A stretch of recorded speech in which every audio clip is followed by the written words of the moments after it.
Nate the Great and the Big Sniff by Marjorie Weinman Sharmat. Chapter 1. The Long Wait. My name is Nate the Great. I am a detective. My dog, Sludge, is a detective too. Today I had my biggest case ever, but Sludge couldn't help me, because looking for Sludge was the case. Sludge was missing, lost, gone. I had to find him. This morning, Sludge and I went out to shop. We went to my favorite store, Weinman Brothers. Sludge isn't allowed in stores. I go in, and Sludge waits outside. Sludge is great at waiting. He likes to watch people go by. He always finds a few he likes to sniff. I am going to buy one thing. I said to Sludge, I will be right back. Sludge wagged his tail and sat down. I walked into the store. I was looking for a present for Sludge. I went straight to the pet department. I found a nice dog bowl and a long line of people. They were all waiting to buy things. I went to the end of the line. Then I, Nate the Great, counted. I was waiter number 21. I could grow old waiting in this line. The seasons could change. The world could change. Pancakes could disappear. And Sludge would still be waiting. I put down the bowl. I walked away. I went outside. Sludge was gone. Chapter 2. Slippy Sloppy Dog. I looked for Sludge. I saw big puddles. The air smelled of rain. Sludge, I called. Woof. I heard a dog's bark. I turned around.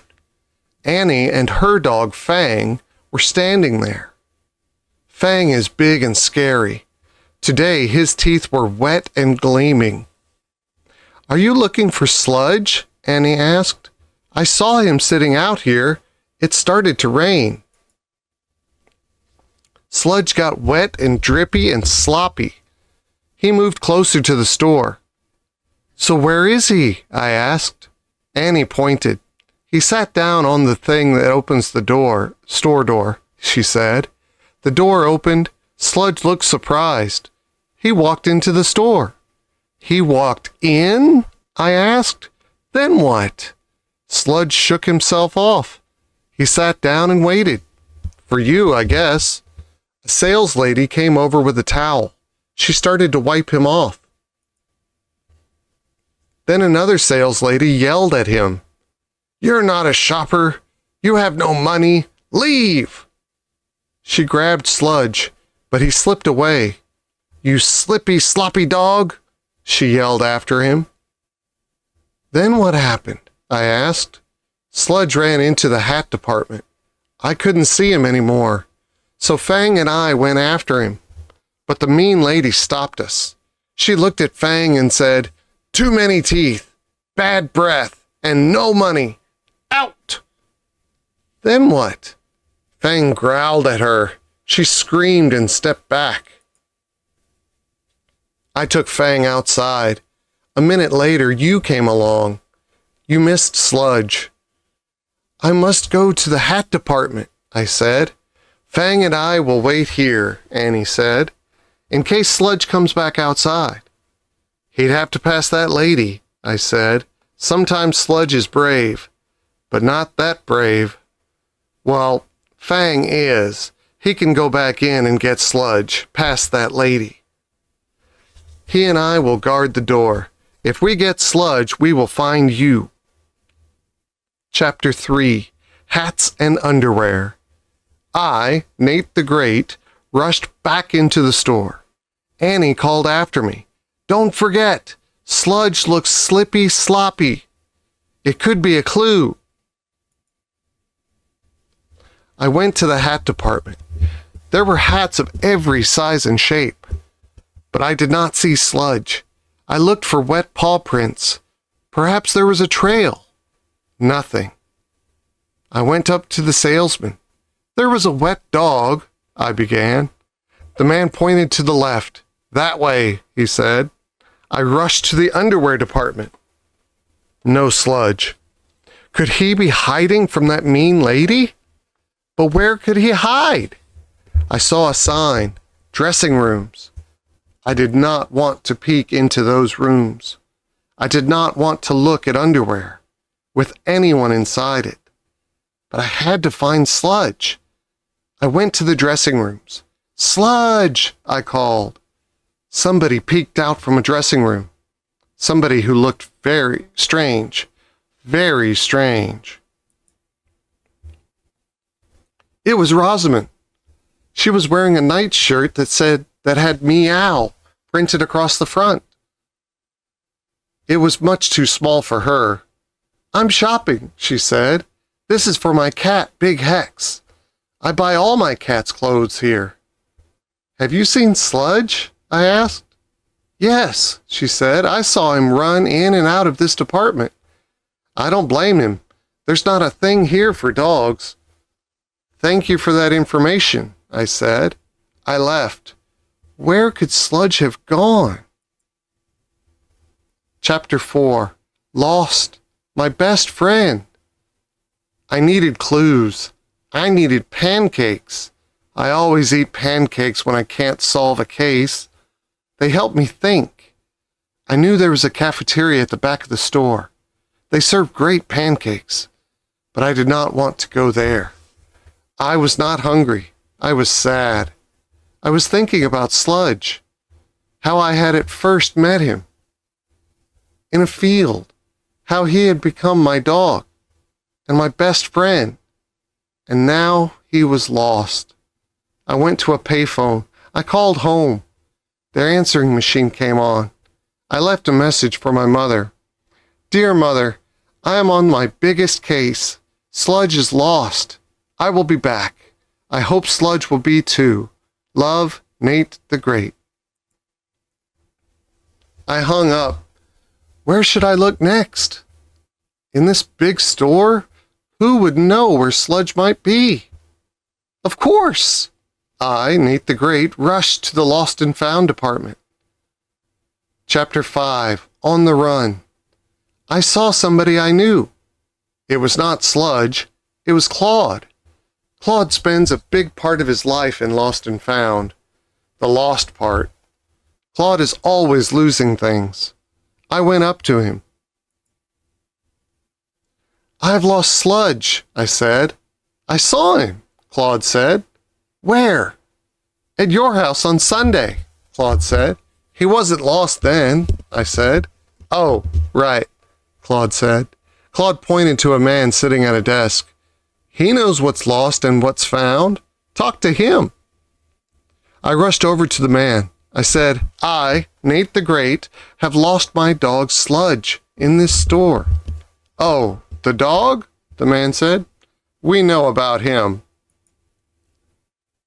He's been spotted all over the place. Nobody who sees him will ever forget him. I'll tell you that. But we can't catch him. He just runs and runs. I haven't had a report for 5 minutes. He could be anywhere. Runs and runs? I said. What? The man asked. A clue, I said. I walked away. Chapter 6. The Tip of a Tail. Sludge could be tired by now, I thought. Nobody has seen him run for 5 minutes. I rushed to the bed department. It was full of beds, a great place to rest. I looked on the beds and under them. I looked for dog hairs and paw prints and a dog. Suddenly I saw what looked like the tip of a tail. It was under a bed. Was I dreaming? Was I hoping too hard? I got closer. It was a dog's tail. And it was attached to Fang. Fang crawled out from under the bed. Annie came running. There you are, Fang, she yelled. "What's Fang doing in the store?" I asked. "I thought I saw Sludge," Annie said. "So I ran inside. Fang followed me." "You saw Sludge?" I asked. "No, it was a mistake. It was a wet mop. But don't worry, I left the door guarded. Rosamond came along. She's standing there with a big whistle." "A whistle?" "Yes, she said every guard should have one." I sat down on a bed. "So Fang is the dog who's been running around the store," I said. "And scaring the customers," Annie said. I, Nate the Great, was sunk. I should have guessed that the running dog was Fang. The man said that nobody who saw him would ever forget him. I should have known that was a clue. The kind of clue I did not want to hear. Chapter 7. Think Like a Dog. Annie and Fang left. I, Nate the Great, lay down on the bed. I was tired. I had used my feet too much, and my head too little. I had to think. Where would a dog go in this store? Suddenly I had the answer. Kibbles, leashes, bowls, doghouses, bones. Where the good stuff was. I rushed back to the pet department. I counted 11 people still in line, but Sludge wasn't one of them. I went to the dog food. No Sludge. I went to the dog toys. No Sludge. I went to the dog houses. Maybe Sludge would be asleep inside. I looked in every one of them. No Sludge. Maybe Sludge had been here and left. I walked up to the head of the line. "Excuse me," I said to the man behind the counter. "I'm in a hurry. I'm on a big case. I'm looking for a wet dog, a slippy, sloppy dog." "A slippy, sloppy dog?" he said. "And it has a tail, right?" I nodded. "Fur? Of course. And it barks." "Yes." The man chuckled. "Nice try," he said. "But if you want to buy something, you have to go to the end of the line. I remember you were here at number 21. I, Nate the Great, walked away. I sat down on a dog mat.